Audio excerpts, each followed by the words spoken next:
অনেক সুন্দর একটি গল্প যদি ভালো লেগে থাকে দয়া করে চ্যানেলটাকে সাবস্ক্রাইব করবেন। আমি আমার পরকীয়া প্রেমিকার জন্য দামি দামি উপহার কেনাকাটা করে সারাটা দিন কাটিয়েছিলাম। সেই দিন সন্ধ্যায় যখন বাসায় ফিরলাম তখন আমার স্ত্রী আমার 3 মাসের কন্যা সন্তান এবং আমার এতদিনের গোছানো সংসারের প্রতিটি স্মৃতিচিহ্ন উধাও হয়ে গিয়েছিল। লিভিং রুমের সেন্ট্রাল টেবিলের ওপর পড়েছিল কেবল একটি খালি খাম, আর তার ভেতরে যা ছিল তা আমার সাজানো জীবনটাকে এক মুহূর্তেই ছারখার করে দিল। আমার নাম সাজিদ হাসান, আর আমার বৈবাহিক জীবন শেষ হওয়ার 3টি শুরু হয়েছিল আর 10টা সাধারণ মিথ্যার মতোই। সেই দিন সকালে আমি আমার স্ত্রী নাবিল্লাকে বলেছিলাম যে অফিসের জরুরি কাজ আমাকে ঢাকার গুলশানে একটি মিটিংয়ে যেতে হবে। সে চোখ বন্ধ করে আমাকে বিশ্বাস করেছিল। ও সবসময়ই তারই করতো। মাত্র 3 মাস আগে ও আমাদের কোল আলো করে কন্যা সন্তান আয়াত এর জন্ম দিয়েছিল। আমার এখানেও স্পষ্ট মনে আছে, শোকোয়ার হাসপাতালের সেই কেবিনে ওর কপালে চুমু খেয়ে চোখ জল নিয়ে আমি ওয়াদা করেছিলাম আমি দুনিয়ার সেরা স্বামী আর সেরা বাবা হয়ে দেখাবো। কিন্তু মুখে ওয়াদা করা সহজ, তা রক্ষা করা অনেক কঠিন। অফিসে যাওয়ার নাম করে আমি সোজা চলে গিয়েছিলাম আমার পরকীয়া প্রেমিকা তিশার কাছে। আমরা যমুনা ফিউচার পার্ক আর প্রখ্যাত সব বুটিক শেপে কেনাকাটা করে পুরো দিনটা কাটিয়েছিলাম। কোনো অপরাধবোধ ছাড়াই আমরা হাসাহাসি করেছিলাম, ঘুরে বেড়াচ্ছিলাম। আমি তাকে ডাল মডেল ব্রেসলেট, নামি ব্রেসলেট, হাস ব্যাগ আর দামি পারফিউমও কিনে দিয়েছিলাম। রেস্টুরেন্টের কোনার টেবিলে বসে আমরা হাত ধরে গল্প করেছি। কিন্তু যে নতুন প্রেমে পড়া কলেজ ভার্সিটির ছেলে মেয়ে, অথচ সেই সময়ে আমার স্ত্রী বাসায় একা একা আমাদের 3 মাসের বাচ্চার পেশাব পায়খানা পরিষ্কার করা আর তাকে সামলাতে গিয়ে হিমশিম খাচ্ছিল। আমি একবারের জন্য সেই কথা ভাবিনি, তখন মাথায় ওসব আসেনি। সন্ধ্যায় যখন আমি 2 হাতে শপিং ব্যাগ নিয়ে ফ্ল্যাটের দরজার সামনে দাঁড়ালাম, কলিং বেল চাপার আগেই কলিজাটা কেমন যেন ছট করে উঠল। চাবি দিয়ে দরজা খুলে ভেতরে পা রাখতে এক অদ্ভুত থমথমে পরিবেশ আমাকে গ্লোজ করলো। সবচেয়ে প্রথমে যে জিনিসটি আমাকে ধাক্কা দিল তা হলো এক নিরেট নীরবতা। কোনো বাচ্চার ঘুমিয়ে থাকার মিষ্টি নীরবতা নয়, কেমন যেন একটা ভুতুড়ে শীতল নীরবতা। নাবিল্লা, আমি ডাকলাম, কোনো সাড়া নেই। আমি লিভিং রুমে ঢুকলাম এবং পায়ের নিচে মাটি হারিয়ে ফেললাম। আমার বুকের ভেতরটা যেন মুহূর্তের জন্যই ব্যস্তব্য হয়ে গেল। ড্রয়িং রুমের সোফা সেটা নেই, সেটেলড টেবিলটা উধাও, দেওয়ালে আমাদের বিয়ের আর কোনো ছবি নেই। এমনকি জানালার পাশে আয়াতের যে দোলনাটা রাখা থাকতো সেটাও উধাও। আমার পুরো শরীরে এক তীব্র আতঙ্ক ছড়িয়ে পড়ল। হাতের শপিং ব্যাগগুলো মেঝেতে ফেলে আমি বাচ্চার ঘরের দিকে দৌড়ে গেলাম। সেখানে গিয়ে দেখি দোলনাটা খালি পড়ে আছে। সেখানে বাচ্চার কোনো কিছু নেই, কোনো ডাইপার বা ফিডার কিচ্ছু নেই। যে ইজি চেয়ারে বসে নাবিল্লা সারা রাত জেগে আয়াতকে বুকের দুধ খাওয়াতো, সেটিও উধাও। আয়াত, আমি চিৎকার করে উঠলাম। শূন্য দেয়ালগুলো ছাড়া আর কেউ আমার ডাকের জবাব দিল না। আমি পাগলের মতো পুরো ফ্ল্যাটের বাকি ঘরগুলোতে খুঁজলাম।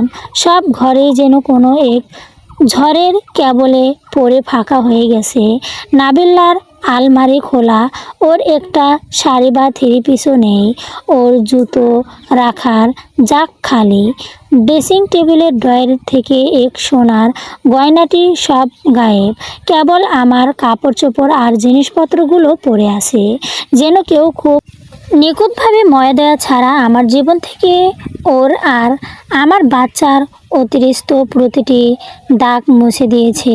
তারপর ডাইনিং টেবিলের ওপর আমি ওটা দেখতে পেলাম। এটা মাত্র খালি খাম। খামের ওপর নাবিল্লার চেনা হাতের লেখায় আমার নাম লেখা ছিল। কাঁপা কাঁপা হাতে আমি খামটি খুললাম। ভেতরে ছিল কাজী অফিস থেকে পাঠানো ডিভোর্সের নোটিশ, তালাকনামা, আমার ক্রেডিট কার্ডের স্টেটমেন্ট, উত্তরা আর গুলশানের ভিন্ন হোটেলের রাশিদ, দামি রোল বিল, জুয়েলারি শপিং থেকে ডায়মন্ডের গয়না কেনার রাশিদ, আমার প্রতিটি গোপন খরচ যা আমি ভেবেছিলাম কোনো দিন কেউ জানবে না। বেশ কয়েকটি খরচ জায়গায় হলুদ মার্কার দিয়ে গয়না ছিল। এরপর খাম থেকে বেরিয়ে এলো কিছু ছবি। শপিং মলে আমার আর তিশার হাত ধরে হাঁটার ছবি, গাড়ির ভেতরে কঠিন মুহূর্তের ছবি, একসাথে হোটেলে ঢোকার ছবি। আমার প্রতিটি মিথ্যা, প্রতিটি প্রতারণা প্রমাণসহ নিত্যবিদ্ধ করা হয়েছে। সবার উপরে একটা ছোট চিরকুট ছিল, ঠিক একটা লাইনের কথা, তুমি তাকেই বেছে নিয়েছো, এখন তাকে নিয়ে সুখে থাকো, আমাদের খোঁজার চেষ্টা করবে না, আমার লাইয়ার তোমার সাথে যোগাযোগ করবে। আমার পা দুটো যেন অবশ হয়ে এলো। আমি ডাইনিং চেয়ারে ধপ করে বসে পড়লাম এবং আমার সামান্য সামনে ছড়িয়ে থাকা পেপার প্রমাণগুলোর দিকে তাকিয়ে রইলাম। জীবনের প্রথমবারের মতো আমার চোখের সামনের পর্দাটা সরে গেল। নাবিল্লার প্রেগনেন্সির 6 মাসের মাথায় তিশা যখন আমাদের ডিপার্টমেন্টে জয়েন করে তখন থেকেই এক পরকীয়া শুরু হয়েছিল। ও ছিল আধুনিক, চটুল আর বন্ধহীন। ও আমাকে বাচ্চা ডাক্তারের কাছে নিয়ে যাওয়ার জন্য জোরাজুরি করতেন না।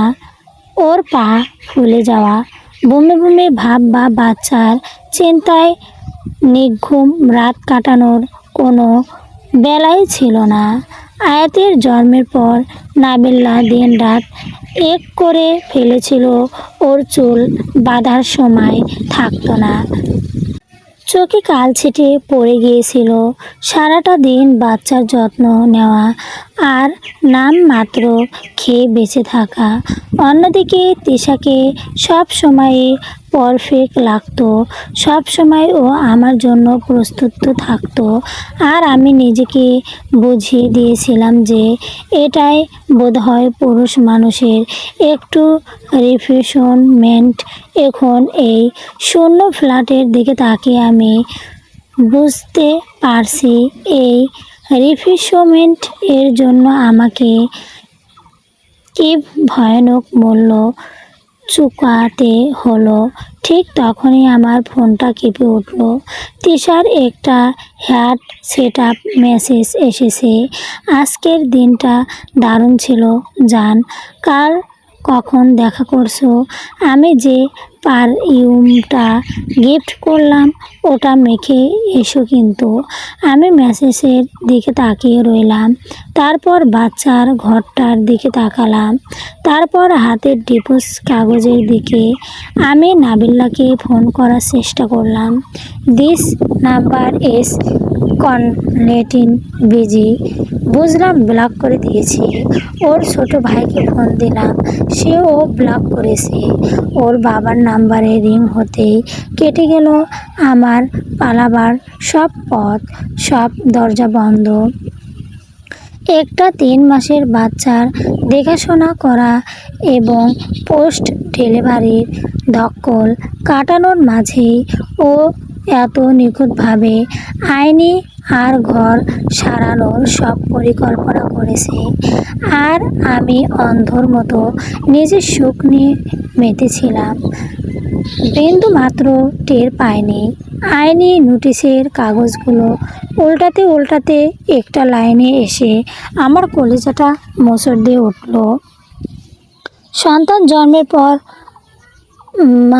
মাতের প্রতি চরম অবহেলা, পরকীয়া লিপ্ত থাকা এবং বাচ্চার ভরণ-পোষণের টাকা পান্না রায়ের পেছনে অপচার করা কারণে সন্তানের পূর্বে কাসিডি অভিভাবক দাবি করেছিল আমার দম বন্ধ হয়ে আসতে চাইল, কারণ বাইরের প্রথম নাবিল্লার চলে যাওয়াটা আমাকে যতটা না কষ্ট দিয়েছিল তার চেয়েও বেশি আতঙ্কিত করেছিল এই ভয় যে আমি হয়তো আর কোনো দিন আমার মেয়ে আয়াতকে কোলে নিতে পারবো না, বাবা বলে ডাকার মতো কেউ থাকবে না আমার।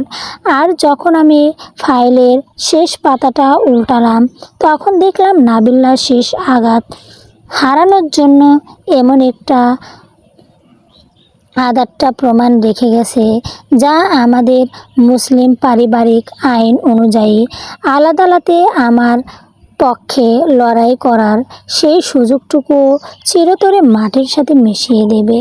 কিন্তু ঠিক কী প্রমাণ হতে পেরেছিল ও সময়ের অপেক্ষা। ফাইলের শেষ পাতাটায় সাপোলার করা ছিল একটা পেট ড্রাইভ আর কয়েকটা সেনশন। কাঁপতে কাঁপতে আমি ড্রয়ার থেকে ল্যাপটপটা বের করলাম। পেট ড্রাইভারটা পেটে ঠোকানোর পর স্ক্রিনে যা ভেসে উঠল তা দেখার জন্য আমি মানসিকভাবে প্রস্তুত ছিলাম না। সেটা ছিল আমাদেরই বেডরুমের সিসিটিভি ক্যামেরা ফুটেজ। গত মাসে আয়াত যখন খুব অসুস্থ হয়ে পড়েছিল তখন নাবিল্লা ডাক্তার দেখানোর জন্য বারবার আমার কাছে টাকা চেয়েছিল। আমি তাকে পাত্তাই দিইনি, উল্টো চিকিৎসার জন্য বলেছিলাম। সবসময় টাকা আর টাকা। অফিস থেকে এসে এসব ঘন ঘন ভালো লাগে না। ফুটেজে দেখা যাচ্ছে আমি যখন বাচ্চার চিকিৎসার টাকা দিতে অকৃতির জানাছিলাম ঠিক সেই মুহূর্তেই আমার ফোনে তিশার মেসেজ আসে। নাবিল্লা যখন আড়ালে গিয়ে কাঁদছিল আমি তখন বিছানায় শুয়ে হাসি মুখে তিশাকে ব্যাংকিং অ্যাপের মধ্যেও 1,00,000 টাকা সেট আপ করেছিলাম তার জন্মদিনের পার্টির খরচের জন্য। ক্যামেরা অ্যাঙ্গেলটা এমন ছিল যে আমার ফোনের স্ক্রিন ডট কালেকশন আইডি এবং তিশার নাম পরীক্ষার দেখা যাচ্ছিল। নাবিল্লা আইনি পরামর্শ নিয়ে এই একটা প্রমাণ দিতে আলাদাতে প্রমাণ করে দিয়েছে যে আমি কেবল একজন বিশ্বাসঘাতক স্বামী নয়, বরং একজন দায়িত্ব জ্ঞানহীন নির্ময় বাবা, যে নিজের 3 মাসের অসুস্থ সন্তানের চিকিৎসা চেয়েও নারীর আহমেদ ক্রমে দাগ বড় করে দেখেছে। মুসলমান পারিবারিক আইনের সন্তান কষ্টটি পাওয়া ক্ষেত্রে বাবার নৈতিক চিত্র এবং সন্তানের প্রতি দায়িত্বহীন তার এই প্রমাণ আমার জেয়াত সব রাস্তা বন্ধ করে দিয়েছে।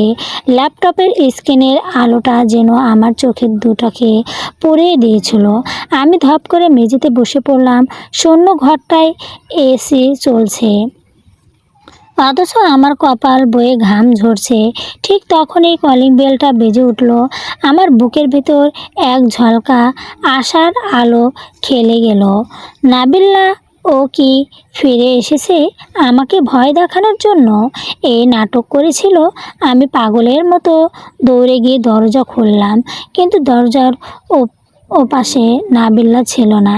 দাঁড়িয়ে ছিল একজন মধ্যবয়সী ভদ্রলোক, পরানো কোট প্যান্ট, হাতে একটি ব্রিফকেস। জানাব সাদিক হাসান। ওনার কণ্ঠস্বর অত্যন্ত প্রসাদক ও শীতল। হ্যাঁ, আমার গলা দিয়ে কঠিন মতো আওয়াজ বেরোচ্ছিল না।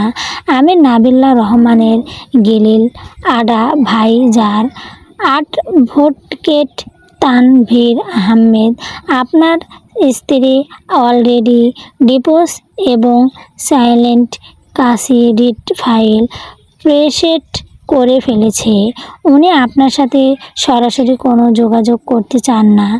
এই আইনি নোটিশের প্রতি স্ত্রীকার পাত্র আপনার একটা সাক্ষ্য লাগবে। আমি ওনার দিকে তাকিয়ে চিৎকার করে উঠলাম, কোথায় ও? আমার মেয়ে কোথায়? আমি একবার নাবিলার সাথে কথা বলতে চাই। ও এভাবে আমার ঘর ফাঁকা করে চলে যেতে পারে না। অ্যাডভোকেট তানভীর সাহেব একটা হালকা দীর্ঘ শ্বাস ফেললেন, তবে ওনার চোখে কোনো অনুভূতি ছিল না। উনি শান্ত গলায় বললেন, জানব সাজিদ, এখন একটা মেয়ে তার 3 মাসের সন্তানকে বুকে নিয়ে মেঝেতে একা কাঁদে, আর তার স্বামী অন্য কোথাও রাত কাটায়, তখনই ঘরটা ফাঁকা হয়ে যায়। আর শুধু আসবাবপত্রগুলো সেরেছো, ঘরটা তো আপনি নিজেই অনেক আগে শূন্য করে দিয়েছিলেন। কেটে দেখা হবে। উনি কাগজটা আমার হাতে দিয়ে চলে গেলেন। ফ্ল্যাটের দরজা বন্ধ হয়ে শব্দটা আমার কানে যেন আলতোর হাতে গুড়ি আঘাতের মতো শোনালো। পরের 3টে দামি দিন আমি কিভাবে কাটিয়েছি আমি জানি না। অফিস যাইনি, খাওয়া দাওয়া বন্ধ, পুরো ফ্ল্যাটে নাবিলার ব্যস্ত হদ্দ পারফিউমের হালকা গন্ধ আর আয়াতের বেরিয়ে লসনের সুবাস তখনও আমার যেন বাতাসে ভাসছিল, যা আমাকে প্রতি মুহূর্তেই জীবন্ত পুড়িয়ে মারছিল। এর মধ্যে তিশা অনবরত ফোন আর মেসেজ দিয়ে যাচ্ছিল। চতুর্থ দিন ও সরাসরি আমাকে ফ্ল্যাটে চলে এলো। আমার খুস্ত চুল, চোখের নিচে কালি আর পুরো ঘরের এই ব্যস্ততা দেখে ও চমকে উঠল। সাজিদ, একই অবস্থা করেছো নিজের? আর তোমার ঘরে এরকম খালি কেন? নাবিল্লা কোথায়? আমি সোফায় বসে শূন্য দৃষ্টি ওর দিকে তাকালাম। যে তিশাকে আমার এতদিন পারফেক্ট আর আধুনিক মনে হতো, আজ তাকে দেখে আমার ভেতরের তীব্র ঘৃণা ছাড়া আর কিছু কাজ করছিল না। নাবিল্লা চলে গেছে, আমাকে ডিভোর্স দিয়েছে, আমার মেয়েকেও নিয়ে গেছে। আমি অন্তত নিরাসক্ত গলায় বললাম। তিশা কিছুক্ষণ চুপ করে রইল, তারপর একটা অস্থিরিত নিঃশ্বাস ফেলে বলল, ও দাস গুড দিন ঝোপে গেছে বাঁচে। ও এমনিতেও বিল্ডিং ছিল।